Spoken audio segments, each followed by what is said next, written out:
Hello my friends आज हम बात करेंगे कंडक्टर, सेमीकंडक्टर और इंसुलेटर के बारे में। ठीक है, बट मेन जो हमारा टॉपिक है वो इंसुलेटर के ऊपर है। ठीक है, कंडक्टर यानी जिसमें इलेक्ट्रॉन फ्रीली मूव करते हैं। ठीक है, एक स्थान से दूसरे स्थान तक, तो उसको बोलते हैं हम कंडक्टर। ठीक है, जैसे ये है। ठीक है, मेट आयरन है, कॉपर है, एल्यूमिनियम है, सिल्वर, ब्रास। ठीक है, तो इसमें इलेक्ट्रॉन जो है एक स्थान से दूसरे स्थान तक फ्रीली मूव करते हैं, मतलब इसमें विद्युत धारा का प्रवाह बहुत आसानी से होता है, तो इसको बोलते हैं हम कंडक्टर। ठीक है, अब उसके बाद में सेमीकंडक्टर, जिसमें इलेक्ट्रॉन एक स्थान से दूसरे स्थान तक एक विशेष परिस्थिति में मूव करते हैं। ठीक है, जैसे कि टेम्परेचर बहुत ज़्यादा बढ़ने पर या टेम्परेचर बहुत ज़्यादा कम होने पर या फिर टेम्परेचर डिफरेंस होने पर वो चालक बन जाता है। ठीक है, यानी वो कंडक्टर बन जाता है। जैसे टेम्परेचर बहुत ज़्यादा राइज हो गया है, ठीक है, तो उस कंडीशन में वो जो सेमीकंडक्टर है वो कंडक्टर बन जाएगा। ठीक है, जैसे मेरे पास में लकड़ी है। ठीक है, अभी अगर मैं इसको गीली कर दूंगा, ठीक है, तो इसमें जो है इलेक्ट्रॉनों का स्थानांतरण होना चालू हो जाएगा। ठीक है, और सेमीकंडक्टर जैसे जर्मेनियम है, गैलियम है। ठीक है, तो ये थे सेमीकंडक्टर। अब बात करें इंसुलेटर के बारे में। तो इंसुलेटर जिसमें इलेक्ट्रॉन मूव नहीं करते, ठीक है, जिनमें विद्युत धारा का प्रवाह नहीं होता, तो उसको बोलते हैं हम इंसुलेटर। ठीक है, तो मेरे पास में दो तरीके के इंसुलेटर हैं। ये जो इंसुलेटर है ये बना हुआ है पोर्सिलिन यानी चीनी मिट्टी का, और ये जो इंसुलेटर है ये बना हुआ है कम इसको बोलते हैं हम कंपोजिट इंसुलेटर। कुछ लोग इसको माइका इंसुलेटर भी बोलते हैं, बट कंपोजिट जो है वो अ, इसको जो है, क्योंकि बहुत सारे उससे मिलके बना हुआ है कंपोनेंट, उससे बहुत सारे मटेरियल से बन के मिला हुआ है। ठीक है, तो इसको हम बोलते हैं कंपोजिट इंसुलेटर। तो ये जो इंसुलेटर है, ठीक है, इसके आप देखो दोनों एंड पे ये कंडक्टर लगा हुआ है। ठीक है, और बीच में ये जो है चीनी मिट्टी है। तो बीच में चीनी मिट्टी आ गई, तो जो है इसमें जो करंट है वो इधर से इधर नहीं आ सकता और इधर से इधर नहीं आ सकता। ठीक है, तो इसका दोनों एंड पे कैप इसलिए दे रखी है कि एक साइड में जो है हम अपनी लाइन को जो है ट्रांसमिट कर सकें, और दूसरी साइड में जो हमारा जो अरेंजमेंट है, ठीक है, इसको होल्ड कराने का, वो हम करा सकते हैं इसको। ठीक है, और इसी तरीके से ये जो इंसुलेटर है ये बना हुआ है, इसके अंदर जो ये रॉड है, ठीक है, इसके अंदर तो ये तो चीनी मिट्टी का बना हुआ है पूरा का पूरा। ठीक है, तो ये जो ये वाला इंसुलेटर है, ठीक है, इसके अंदर ये जो ये रॉड है ये बनी होती है FPR। इसके अंदर होती है FPR रॉड, यानी फाइबर ग्लास रेजिन प्लास्टिक। ठीक है, तो इसके भी दोनों एंड पे कैप है। ठीक है, दोनों का सेम ही पर्पस है। ठीक है, ताकि हमारी जो लाइन है उसको हम चालू रख सकें, और इस साइड जो है हम इसको होल्ड करा सकें। ठीक है, ताकि हमारे को जो है इलेक्ट्रिकल क्लियरेंस मिल सके। और फ्रेंड्स, अगर आप जैसे मार्केट में जाओगे, आपको इंसुलेटर जैसे परचेज़ करना है, तो उसमें जो है दो क्वालिटीज़ होनी चाहिए। ठीक है, तो दो क्वालिटीज़ कौन सी होनी चाहिए? पहला तो है उसकी डाइलेक्ट्रिक स्ट्रेंथ। तो डाइलेक्ट्रिक स्ट्रेंथ क्या होता है कि जैसे कोई इंसुलेटर है, उसकी कैपेसिटी है 33 kV, मान के चलो इसकी 33 kV जो है इसकी कैपेसिटी है। 33 kV की इसके जो है सिस्टम वोल्टेज हमारे 33 kV है। तो हमारे को जो इंसुलेटर चाहिए रहेगा, उसकी जो डाइलेक्ट्रिक स्ट्रेंथ है वो मिनिमम जो है कम से कम 1.5 गुना होने चाहिए। ज़्यादा तो जितनी ज़्यादा होगी उतना अच्छा है।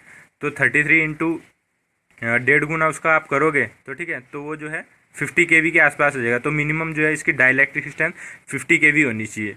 ठीक है, और दूसरी फ्रेंड्स वो दूसरी जो इंसुलेटर की क्वालिटी होनी चाहिए वो होनी चाहिए उसकी मैकेनिकल स्ट्रेंथ। ठीक है, तो जहाँ पर आपको जो है जितना ज़्यादा लोड है उस वो वायर का, ठीक है, तो उसकी कैपेसिटी भी होनी चाहिए। जैसे मान के चलो कि हमारे वायर का लोड जो है वो 2 टन है। ठीक है, तो हमारा जो इस इंसुलेटर की जो मैकेनिकल स्ट्रेंथ है वो कम से कम जो है 2 टन होनी चाहिए। ज़्यादा ही होनी चाहिए, बट मिनिमम जो है 2 टन तो होनी चाहिए। क्योंकि जब भी नया इंसुलेटर जब कंपनी जो बनाती है, ठीक है, तो वो उसकी जो है मैकेनिकल स्ट्रेंथ और डाइलेक्ट्रिक स्ट्रेंथ दोनों टेस्ट करती है। ठीक है, तो इसमें जो है जैसे कंडक्टर है, ठीक है, अब ये कंडक्टर है, इसमें जो मैटर करता है वो मैटर करता है इसमें करंट। ठीक है, अगर इसमें से जो है मान लो इसकी कैपेसिटी जो है 50 एम्पियर है, लेकिन 50 एम्पियर के बाद अगर इसमें हम 75 एम्पियर या 80 एम्पियर इसमें फ़्लो कराएंगे तो ये हमारा जो कंडक्टर है ये जल जाएगा। ठीक है, उसी तरीके से जैसे इसमें करंट में मायने रखता है, इसमें मायने करता है वोल्टेज।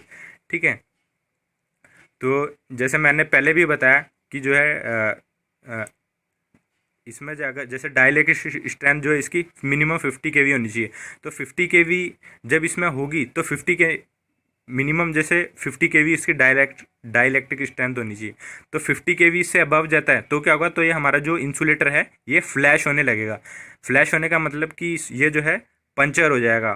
ठीक है, और पंचर होने से क्या होगा कि इसकी जो मैकेनिकल स्ट्रेंथ है और जो डाइलेक्ट्रिक स्ट्रेंथ है वो भी बहुत कम हो जाएगी। ठीक है, तो ये इंसुलेटर उस टाइम पे कभी भी जो है धोखा दे सकते हैं।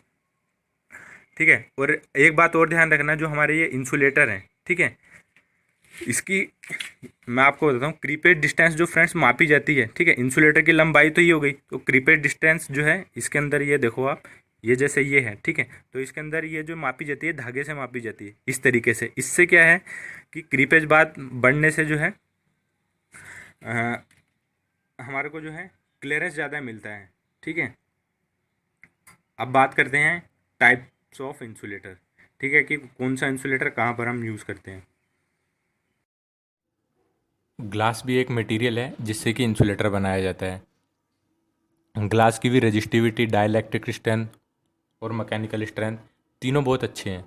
बट ग्लास इंसुलेटर और कंपोजिट इंसुलेटर की एक डिसएडवांटेज ये है कि ये ज़मीन पे रखे रहते हैं तो चूहे इनकी डिस्क खा जाते हैं, और ऊपर लगे रहते हैं तो पंछी इनकी डिस्क खा जाते हैं, तो जिससे कि हमारी जो क्रीपेड डिस्टेंस है वो कम हो जाती है। और ये जो ग्लास इंसुलेटर है, जब इस पे जैसे कि ये भी 11 kV में भी यूज़ करते हैं डिस्क इंसुलेटर, तो वहाँ पर जहाँ पर हमारे को ये वायर एंकर करना होता है तो वहाँ पर ये 11 kV में भी हम इसको यूज़ करते हैं। जैसे कि हमारा वायर आया और नीचे हमारे को पोल पे देना है तो हम ये एक डिस्क इंसुलेटर लगा देते हैं। ठीक है, उस वायर को यहाँ पर एंकर कर देते हैं, उसके बाद फिर हम नीचे ट्रांसफार्मर में देते हैं। तो जैसे कि पत्थर मारते हैं इस पे, तो पत्थर मारने से डिस्क आदि टूट जाती है, उससे भी जो हमारी इलेक्ट्रिकल क्रेंस है वो कम हो जाती है। ठीक है, तो डिस्क की टाइप इंसुलेटर की ये जो एक डिस्क है ये 11 kV के लिए डिज़ाइन की जाती है। ठीक है, जहाँ पर 11 kV वोल्टेज होगा वहाँ पर एक ही डिस्क हम यूज़ करते हैं। ठीक है, ये तो था डिस्क टाइप इंसुलेटर। ये इंसुलेटर के डिज़ाइन है। ठीक है, और ये देखो आप, ये डिस्क इंसुलेटर है। उसके बाद में solid core insulator, solid core insulator का यूज़ करते हैं हम जहाँ पर हमारी जैसे बस बार है, आइसोलेटर है, जहाँ पर कंडक्टर का वेट ज़्यादा होता है वहाँ पर हम यूज़ करते हैं सॉलिड कोर इंसुलेटर। ठीक है, उसके बाद में pin insulator,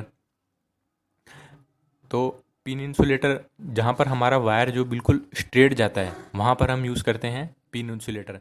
pin insulator use करते हैं हम एलटी लाइन में, जैसे 440 वोल्टेज है और मैक्सिमम जो है 11 kV वोल्टेज जो है वो उसके लिए डिज़ाइन किया जाता है पिन टाइप इंसुलेटर। ठीक है, तो इसमें क्या होता है, ये जो कंडक्टर है ये इस ग्रूव में बैठ जाता है और इसको जो बाइंडिंग वायर से बांध दिया जाता है, और बाइंडिंग वायर से बांधने के बाद में इसको जो जो चैनल होती है, ठीक है, इसको बोलते हैं हम चैनल। चैनल में जो ये पिन टाइप इंसुलेटर है यहाँ से इसकी पिन निकलती है और ये नट बोल्ट के थ्रू हम इसको क्लैंप कर देते हैं। ठीक है, तो ये भी जो है एलटी लाइन में यूज़ करते हैं 440 टू 11 kV तक। उसके बाद में शैकल इंसुलेटर, ये देखो ये शैकल इंसुलेटर के डिज़ाइन है। तो ये शैकल इंसुलेटर है। ठीक है, जहाँ पर डायरेक्शन मायने रखती है, ठीक है, और जहाँ पर कर्व आता है वहाँ पर हम यूज़ करते हैं शैकल टाइप इंसुलेटर या फिर स्पूल टाइप इंसुलेटर। तो इसमें भी कंडक्टर को इंसुलेटर के साथ में बाइंडिंग वायर से बांध दिया जाता है, और जैसे पहले भी मैंने बताया कि इसको जो है हॉरिजॉन्टल और वर्टिकल दोनों डायरेक्शन में इसको क्लैंप कर सकते हैं। ठीक है, वो डिपेंड करता है कि हमारा जो वायर है वो उसमें कर्व कितना है और कहाँ पर उसकी जो डायरेक्शन है हमारा जो वायर है वहाँ पर लेके जाना है। ठीक है, तो ये भी जो है 440 टू मैक्सिमम 11 के तक डिज़ाइन किया जाता है। उसके बाद में एक उसके बाद में ये है गाय इंसुलेटर। ये गाय इंसुलेटर का यूज़ करते हैं हम सपोर्ट के लिए। जैसे हमारा ये पोल है, तो पोल बिल्कुल प्लम्ब रहता है, बट जैसे बारिश का मौसम आ गया और जो कंडक्टर है, ठीक है, वो उनका जो लोड है वो ज़्यादा हो गया है, ठीक है, करंट ज़्यादा नहीं हो गया, मतलब वायर का वेट ज़्यादा हो गया है, ठीक है, किसी वजह से। तो उस कंडीशन में ये जो मास्ट है, वो सॉरी ये जो पोल है, ये जो है तिरछा होने लगता है, ठीक है, प्लम्ब ना होके। तो उसके सपोर्ट में हम ये गाय इंसुलेटर ये इसके सपोर्ट में लगा के रखते हैं, ठीक है। तो ये जो होल देख रहे हो, ठीक है, ये होल जो है, इसमें जो एक वायर जो है वो जो पोल है हमारा उससे उसमें बांध देते हैं, और नीचे वाला जो ग्रूव है ये हम जो गाय वायर है हमारा, उसको बोलते हैं हम गाय वायर, जो उस मास्ट को प्लम्ब करके रखती है। तो उस गाय इंसुलेटर के साथ हम उस गाय वायर के साथ हम इस इंसुलेटर को बांध देते हैं, ठीक है, ताकि जैसे पोल हमारा गीला हो गया या किसी तरीके से उसमें शॉर्ट हो गया, ठीक है,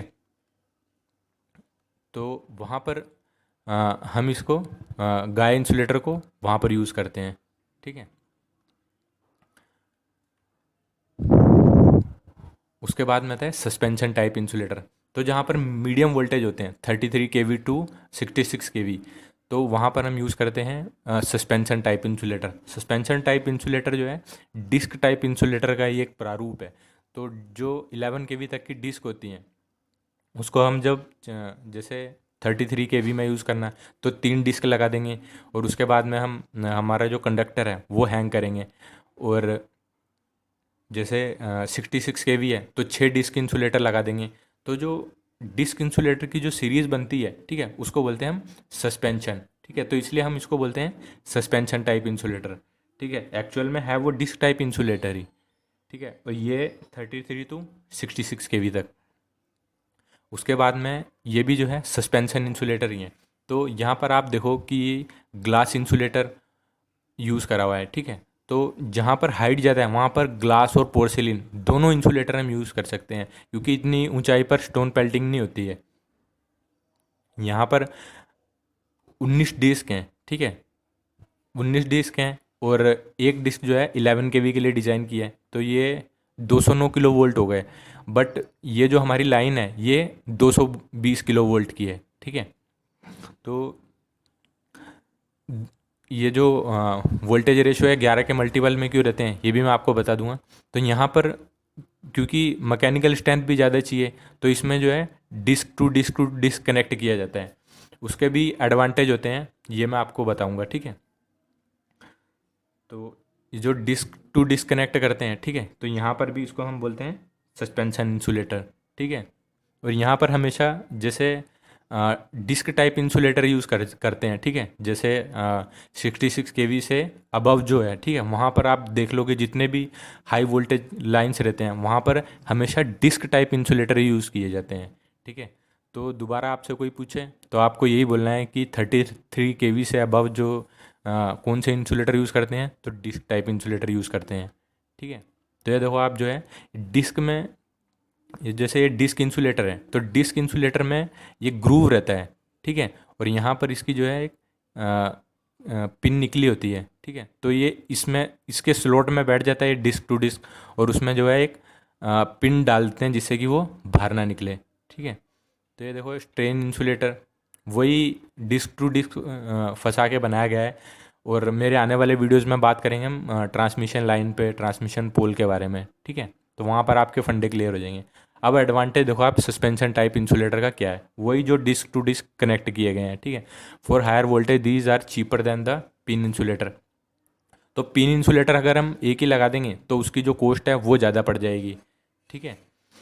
और each unit is design for low voltage 11 K V, but by the connecting such unit in series form a string. तो जब 11 के वी की जो एक डिस्क है उसको हम जब एक सीरीज में बना लेते हैं, एक स्ट्रिंग बन जाती है उसकी, ठीक है, तो वो उसकी जो कैपेसिटी है वो बढ़ जाती है। मतलब वो 11 kV से, जैसे 6 डिस्क लगा दी 66 kV, 19 डिस्क लगा दी तो 220 kV। और एक बात मैं और बता दूं आपको, ऐसा नहीं है कि आप जो है 220 kV है तो आप जितनी मर्जी डिस्क लगा दोगे। अगर 19 डिस्क हैं तो 19 ही लगानी है। ऐसा नहीं कि 20 लगा दोगे, 20 लगा दोगे आपको अ, अ, आपको डिस्टेंस वो क्लियरेंस मिल जाएगा, बट जो डिस्क का कॉस्ट है वो तो भी बढ़ जाएगा। ठीक है, तो इस बात का आपको ध्यान रखना है। Insulator for higher voltage level can be design, और हायर वोल्टेज जो है वो डिज़ाइन किया जा सकता है, ठीक है, सस्पेंशन टाइप इंसुलेटर से। और जबकि जो पिन टाइप इंसुलेटर हैं, शैकल टाइप इंसुलेटर हैं, और जो दूसरे जो इंसुलेटर हैं वो एक सिंगल यूनिट में होते हैं। ठीक है, तो उनका जो है वोल्टेज लेवल, वोल्टेज लेवल है वो हम बढ़ा नहीं सकते। बट डिस्क टाइप से जो जो सस्पेंशन बनता है उससे हम वोल्टेज लेवल और भी हायर कर सकते हैं। In this case of any failure if sufficient to be replace the damage disk और do not replace the entire string. मतलब कि जैसे ये इसमें एक मान के चलो कि किसी वजह से इसमें एक डिस्क पंचर हो गई है। ठीक है, अब एक डिस्क इसमें पंचर हो गई है तो इसको रिप्लेस करना ईजी है। और अगर ये पिन टाइप इंसुलेटर होता, ठीक है, तो हमारे को एक पूरा चेंज करना पड़ता। तो उससे क्या है, हमारी कॉस्ट बढ़ जाती। और जो वायर पे जो लोड है वो भी बहुत ज़्यादा आता है। ठीक है, उसके बाद में provide greater flexibility to the line. ये जो अब इसमें ये जो सस्पेंशन ही हो गया है, ठीक है, ये भी जैसे 3 इंसुलेटर हैं तो अब ये सस्पेंशन तो हो गया है, बट इसमें जो है फ्लेक्सिबिलिटी भी आ गई है। ठीक है, जब ये 1 बाय 1 कनेक्ट होता है तो इसमें जो है फ्लेक्सिबिलिटी भी आती है। जबकि अगर हम एक ही इंसुलेटर लगा देंगे, ठीक है, अगर हम इस एक ही स्ट्रिंग बना देंगे, इसकी एक ही स्ट्रिंग इंसुलेटर होगा तो उससे मैकेनिकल लोड बहुत ज़्यादा हो जाएगा। ठीक है, मैकेनिकल लोड इसमें भी होगा जो अगर हम एक ही लगा देंगे, बट उससे जो है सारा का सारा जो है इंसुलेटर पर भी लोड आएगा, जो ट्रांसमिशन वायर है उस पर भी लोड आएगा, और ये जो ये चैनल जो कनेक्ट कर रखी है ये भी तिरछी हो जाएगी। ठीक है, तो फ्लेक्सिबिलिटी, इस बात का भी फ़ायदा मिलता है हमारे को सस्पेंशन टाइप इंसुलेटर से। एक